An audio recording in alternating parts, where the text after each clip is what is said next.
Hello, my name is Harrison Chivers, and today I want to unveil to you the pressing issues in beach management here in the UK and how, as a nation of island dwellers, we should broaden our horizons and explore how seeking inspiration from abroad might be the key to a more sustainable future.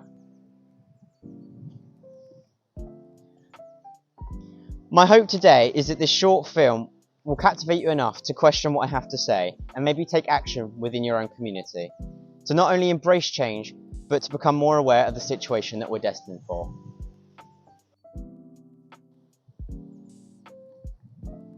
This is Sandscaping.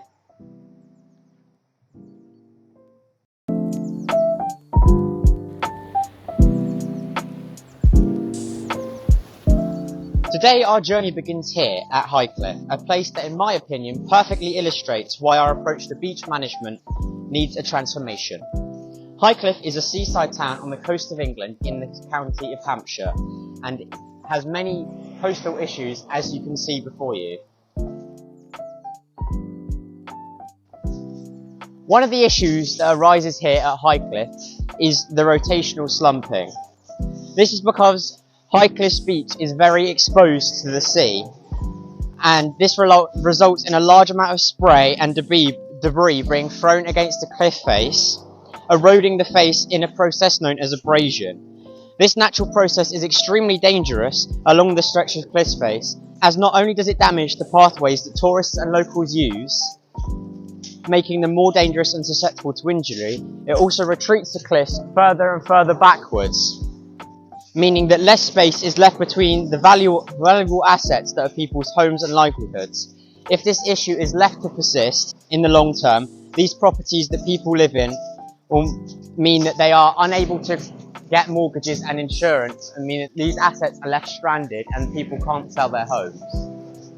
One issue that in my opinion gets overlooked are the large cliff retreats, as they are potentially dangerous to hikers and scramblers along the beach.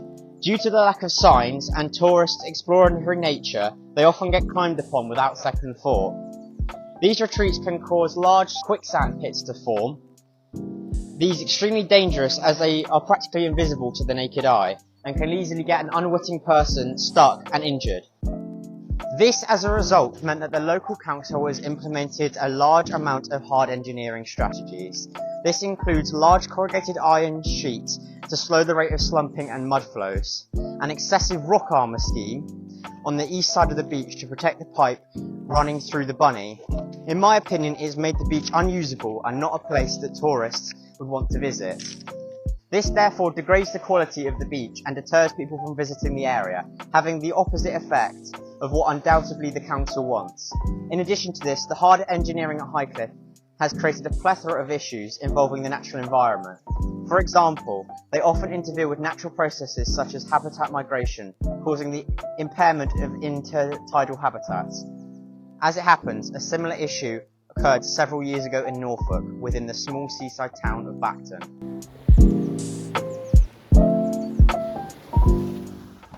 At Bacton, the main issue was the Bacton gas terminal.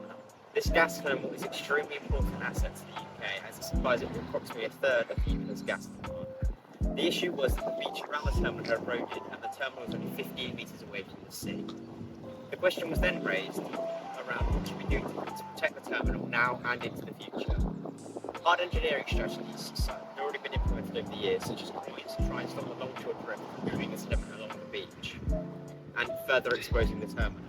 However, this method wasn't successful, as it started other beaches further down the sediment cell with sediment, and over time the groins were eroding away. Another solution the local council tried was implementing a seawall. This would disperse the sea's energy, resulting in less sediment being removed from the beach, but also less erosion of the landscape behind, meaning the infrastructure would be better protected. So instead, a soft engineering scheme was devised.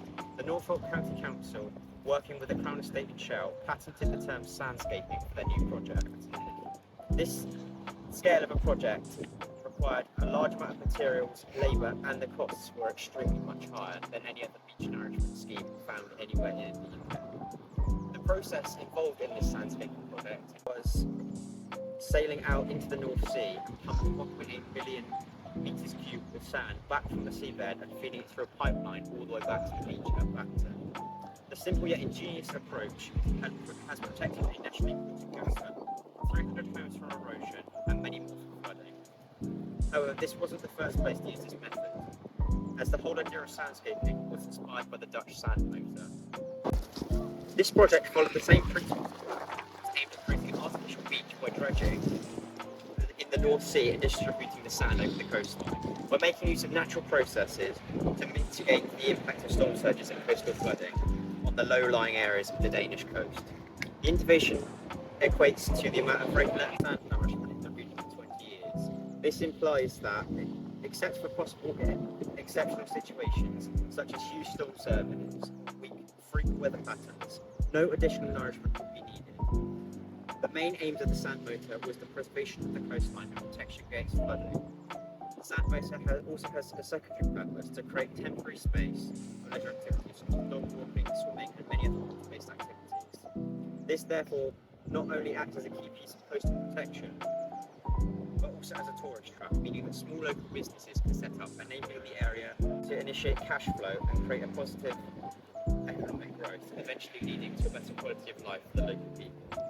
One final positive from this project is the ability to acquire a better understanding of the behaviour of the coastal system and therefore use this knowledge elsewhere to enact similar results. The best news is that this is working. The first assessment of how this solution has been working was taken in 2016 after the first 4 years of monitoring. Success was found in coastal protection, especially the areas surrounding the sand motor. New habitats for wildlife were created and a large new sand shoal is offering new opportunities for recreational activities which clearly met the initial expectations.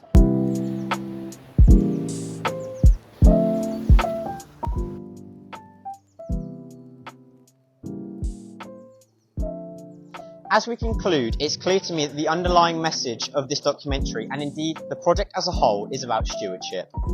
Defined, it means the role of supervising, but in terms of our intricate topic today, I believe it means so much more than that.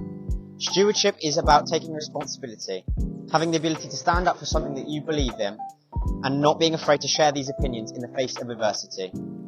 What I'm trying to say is that we need to alter our mindsets as a nation, and think more about long-term social and environmental benefits that can be gained from large-scale projects such as the Sandscaping in Bacton, and step away from chasing short-term monetary payout.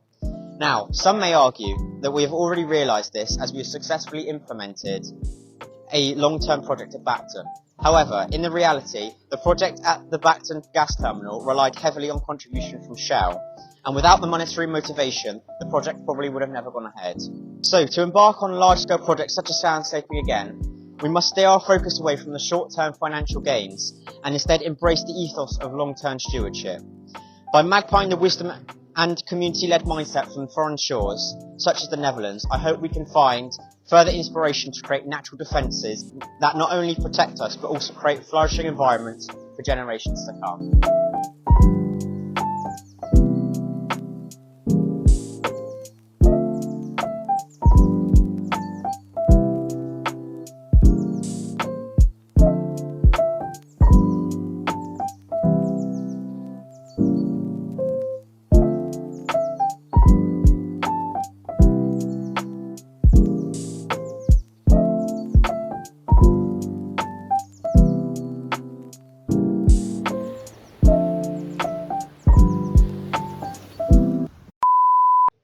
Hello, testing, 1 2 1 2. Test 1, test 1, test 1, test 1.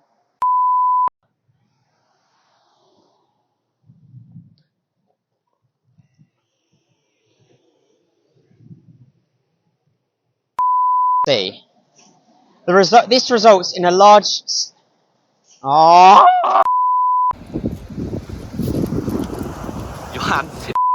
As a nation, and think more about the long-term social and environmental impacts that can be gained from large-scale.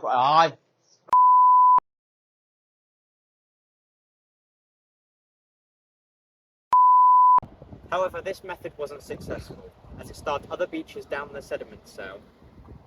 Yeah, I've lost it again. I've actually just lost it. Where? Where is this? Put your finger on it.